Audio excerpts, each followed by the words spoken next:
કાશ્મીરના પહેલગામમાં થયેલા ત્રાસવાદી હુમલામાં 26 લોકોના મોત નીપજ્યા હતા। આપણે જણાવી દઈએ કે 26 પ્રવાસીઓના નિધન થયા બાદ દેશમાં સુરક્ષાની બાબતોની ઝીણવટભરી ચકાસણી કરવામાં આવી રહી છે। સાથે જ ગુજરાતમાં ખંભાતના અખાતમાં આવેલા ભાવનગર જિલ્લામાં 152 કિલોમીટરની લાંબો દરિયાકાંઠો આવેલો છે અને આ દરિયાકાંઠો દહેજ, હજીરા, ભાવનગર, પોર્ટ અલંગના સંખ્યાબંધ જહાજોની મૂવમેન્ટ થઈ રહી હોવાથી સુરક્ષાની દૃષ્ટિએ સંવેદનશીલ ગણાવવામાં આવે છે। ભાવનગર જિલ્લા ખાતે કુલ 150 કિલોમીટરથી પણ વધુ દરિયા કિનારો છે। દરિયા કિનારાની સંભાળ માટે થઈ, એની સલામતી માટે થઈ ભાવનગર જિલ્લામાં પોર્ટ મરીન અને અલંગ મરીન બે મરીન પોલીસ સ્ટેશનની સ્થાપના કરવામાં આવેલી છે।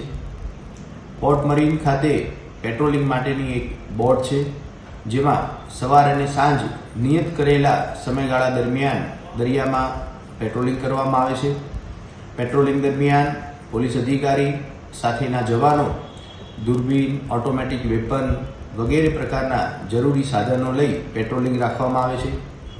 ખાસ કરી જ્યારે કોઈ પણ પ્રકારની દરિયા કિનારાની ડ્રીલ કરવામાં આવતી હોય ત્યારે જરૂરિયાત ઊભી થાય તો અલંગ મરીન પોલીસ સ્ટેશન ખાતે ભાડેથી બોટ લઈ અને એનું પેટ્રોલિંગ રાખવામાં આવતું હોય છે। ખાસ કરી દરિયા કિનારાના જે ગામડાઓ છે કે જ્યાંથી માછીમારી માટે થઈ અને માછીમારો દરિયામાં જતા હોય છે, એવા ગામડાના વિસ્તારમાં પોર્ટ મરીન, અલંગ મરીન અને સ્પેશિયલ ઓપરેશન ગ્રુપ ભાવનગર દ્વારા અવારનવાર અવેરનેસના કાર્યક્રમ રાખવામાં આવે છે, જેમાં માછીમાર ભાઈઓને એ વિશે જણાવવામાં આવે છે કે દરિયામાં કોઈ અજાણી બોટ દેખાય અથવા દરિયા કિનારાના ગામડાઓમાં કોઈ અજાણ્યા માણસો આવી મકાન, દુકાન ભાડે રાખવા માટે પૂછપરછ કરતા હોય તો તાત્કાલિક પોલીસનો સંપર્ક કરવો। ફિશરીઝ વિભાગ દ્વારા પણ દરિયામાં જતી તમામ બોટનું મોનિટરિંગ અને રજિસ્ટ્રેશન કરવામાં આવે છે।